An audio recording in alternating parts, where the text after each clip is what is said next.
کمزور جراثیموں کو کھا جاتا ہے، تو اس سے بڑے فائدے ہوں گے انشاءاللہ۔ غصہ جلدی آ جاتا ہے۔ اعوذ باللہ من الشیطان الرجیم۔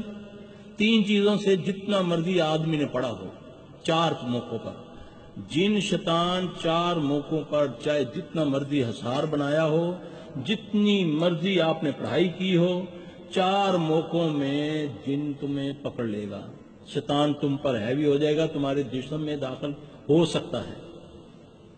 غصے کی حالت میں شیاطین داخل ہو جاتے ہیں جسم میں، اور ایک ہی واحد چیز حرام ہے جس کا حکم ہے کھا جاؤ، وہ کیا ہے؟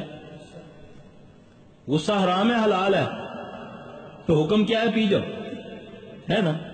کتنی خطرناک چیز ہے۔ غصے کی حالت میں جنات انسان کے اوپر قابو کر لیتے ہیں۔ شہبت، غلط شہبت کی حالت میں جن اس کے اندر داخل ہو جاتا ہے۔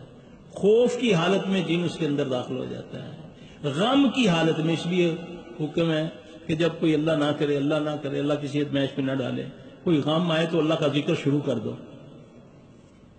جب غمگین ہوگے پھر یہ قوت سے تمہارے جسم میں داخل۔ آپ دیکھتے نہیں میتوں کے اوپر یا کہیں بیماری ہوتی تو کوئی بچے گھر کے، کوئی عورتیں، ان کو بے ہوشی ہونی شروع ہو جاتی ہے، دورے پڑنے شروع ہو جاتے ہیں، وہ پھر وہ شیاطین جنات داخل ہو جاتے ہیں۔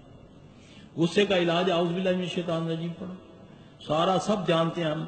2 صحابی آپس میں لڑ رہے ہیں، آپ صلی اللہ علیہ وسلم نے فرمایا میں 2 کلمے ان کو ایسا بتاؤں کہ اگر یہ پڑھے گا تو ٹھیک ہو جائے گا۔ آپ نے فرمایا اس کو پڑھو، اس کو بولو اعوذ باللہ من الشیطان الرجیم پڑھو۔ اگر آپ میں سے گھر میں دیکھتے ہیں ایک بندہ غصہ کر رہا ہے تو آپ اس کو برا بھلا کہنے کی بجائے منہ میں پڑھنا شروع کر دیں اعوذ باللہ من الشیطان الرجیم، اعوذ باللہ من الشیطان الرجیم، اس کو پھونک مارنے شروع کر دیں، انشاءاللہ تعالی اسی وقت وہ جھاگ کی طرح بیٹھ جائے گا۔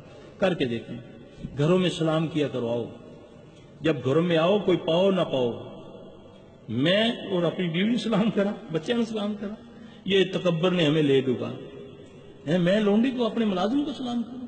اللہ کہتا ہے اللہ جب گھروں میں آیا کرو تو سلام کیا کرو، جب کسی کو پاؤ نہ پاؤ قسمیں سلام شروع کر دو، تمہارے گھروں میں ویسے ہی رحمت آ جائے گی۔ آپ نے فرمایا اس گھر سے کبھی خیر ختم نہیں ہوتی جس گھر میں کھانا کھانے سے ہاتھ دھویا جائے، وہ کھانے کے بعد ہاتھ دھوئے جائیں یا کلی کی جائے۔ آپ نے فرمایا اس بندے کے نسلوں میں کبھی بھوک نہیں جائے گی جو کھانے کے بعد ذرے چنتا ہے، جو کھانے کے قدر کرتا ہے۔ ہم کیا کرتے ہیں؟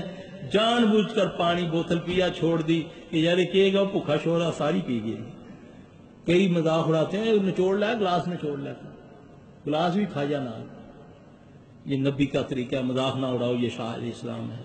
تم مذاق اڑاؤ گے اللہ تمہارا آسمانوں میں مذاق اڑا دے گا، مسلط کرے گا تم پر شیاطین۔